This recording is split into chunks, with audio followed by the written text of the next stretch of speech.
Okay, looks like we're live now. Yes, okay. Hello, everyone. This is Alex here. I'm the head of the support department here at SEO PowerSuite. And today is Wednesday, June 13th, and we're having this live questions and answers session. In case there are any issues with the sound, please let me know. Because I hope there are no issues at the moment. As you know, we had a similar live stream session about 2 weeks ago that was devoted to Rent Tracker. And when you ask your questions and we shared some tips and tricks how to use that tool, we published that. In case you missed that session, we published it already on our YouTube channel, so you're welcome to check it. And of course, we're going to record this session too, so in case you miss it, don't be afraid, you will be able to watch it later, no problem.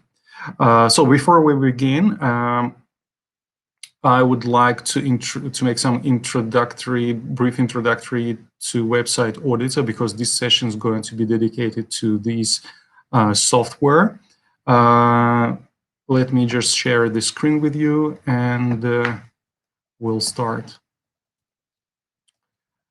So yeah, Website Auditor is the tool that helps you to analyze your website for technical problems. So it collects your pages, checks them for a huge number of different technical parameters, and helps you with content recommendations. So you can analyze some individual pages and get some recommendations how you may improve them to help them rank better. There are plenty of features in Website Auditor, and that is why we ask you to submit your questions. And of course, if you have any questions at the moment, you are free to ask them in the comments section too. So let's start with your questions that you asked on our Facebook page. And the first one was, what makes your Website Auditor better than all other Website Auditor tools available on the web? Yeah, so this is a bit tricky question because we have to define what kind of things we want to compare. For example, if it's a price or the number of features we want to compare. But let's talk about each of these things. So if we take the features and the functionality that you may find in our Website Auditor, you will find out that actually, it's one of the most feature-rich tools available on the market at the moment, because an average auditor tool, web-based auditor tool, just provides you some basic and quite simple things to do. It just collects the pages of your website and analyzes them for a set of basic factors. For example, just checking the status code of a page or analyzing some indexing issues, and basically that is all. While in Website Auditor, you are able to check not only these simple parameters, but we focus also on some advanced things. For example, you can analyze, if you are running a multi-language website, you are able to analyze every language version of your site just to make sure that they are properly linked to each other. Also, one of the recent features that we added is the Core Web Vitals assessment tool, where you can analyze all the pages to make sure that they pass this Google Core Web Vitals assessment. Moreover, unlike other tools that also provide this Core Web Vitals assessment, we provide you with both field and lab data. Most of the other tools where you can find Core Web Vitals, they limit the results only to lab data. While in Website Auditor, you can find both. Also, we give you some content recommendations, so you are able to analyze every page of your site, get some content recommendations, see what kind of things you need to improve. And moreover, on the basis of this information, you're able to generate reports. And actually, as far as I know, Website Auditor is almost one of a few tools on the market where you can generate reports and deliver them to your clients or to your potential customers. Most of the web-based applications are not able to do that. So in terms of comparing features, I would say that Website Auditor is one of the most feature-rich applications available now in the market. If we start comparing prices, you will see that our prices are almost lowest on the market at the moment. You can hardly find a tool with the same number of features that can beat us in price.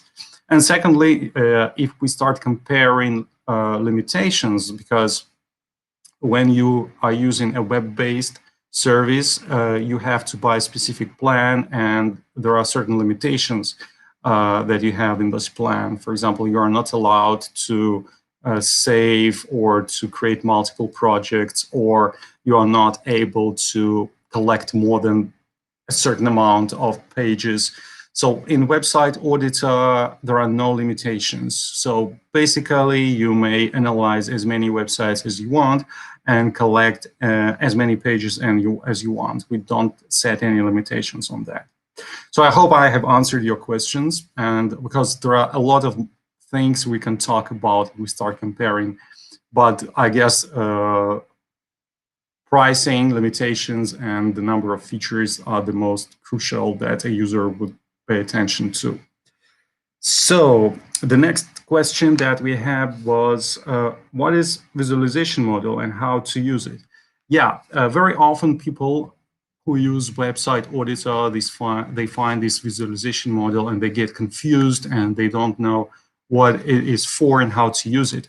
So the idea was that, first of all, on this section, in this module, you're able to see your site structure, to have this visual presentation of the site structure. But what is more important, this section gives you the visual presentation of your page prominence and of the distribution of internal page rank across all your pages. So when you go to visualization, you will see that every page has a specific size.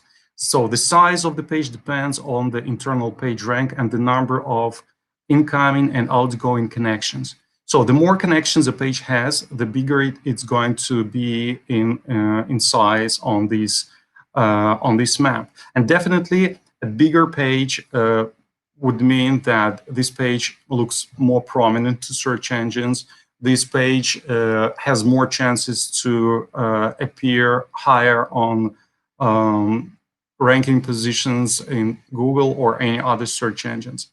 And definitely using this model, you can actually plan your future site structure, or you can see what kind of things you need to change to help some of your pages get more page rank.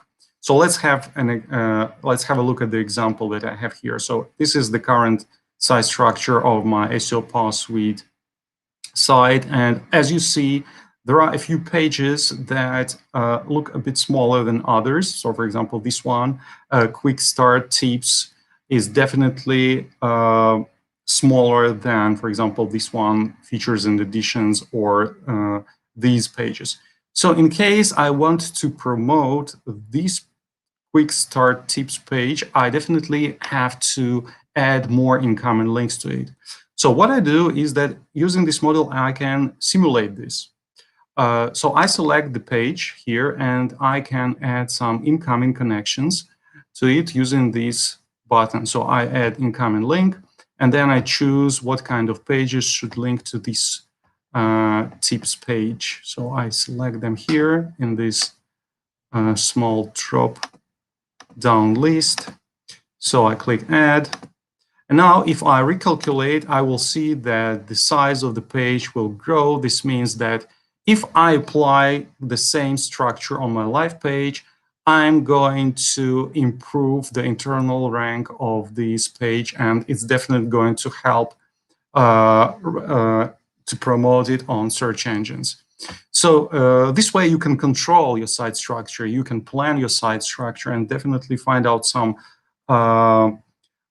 weak places that definitely need your improving. Okay, so and one more question that we had was how do I change competitors for content analysis? So yeah, very often also people get confused because they see in the content audit or inside the content editor, they see that we pick up some competitors for them and they ask why these competitors have been selected and how do I change this. So first of all, I would say that these competitors get collected automatically by the software based on the keywords that you map. So what we do is that we check the keywords and we find the best performing, best ranking sites for these keywords. And then we select the top 10 pages that have the highest intersection level for these keywords. You can review the list of the sites that we have collected for you if you switch to the settings, go to manage competitors. So this is the list of all the competitors that we have collected. And by default, we select the top 10 that have the highest intersection level. And if you don't like these competitors that we have selected by default, you can disable some of them and select others from the list here. But unfortunately, it's not possible to add competitors manually. So the software is doing this automatically, so you can only review the list and select those you would like to add to comparison from this list only. Fortunately, no manual editing is available. So these were all the questions that were asked on our Facebook page. Let's see if we have any questions in this chat room. Nice to see you, Alex. Yeah, nice to see you too, Max. Okay. So looks like we have no questions at the moment. So I would like to thank you all for joining this session. I hope it was useful. But again, if you missed anything, don't be afraid. We're going to publish it soon on our YouTube channel. So stay tuned, follow our emails, and soon you will. I guess we will run one more session in 2 weeks. So have a nice day, everyone, and cheers.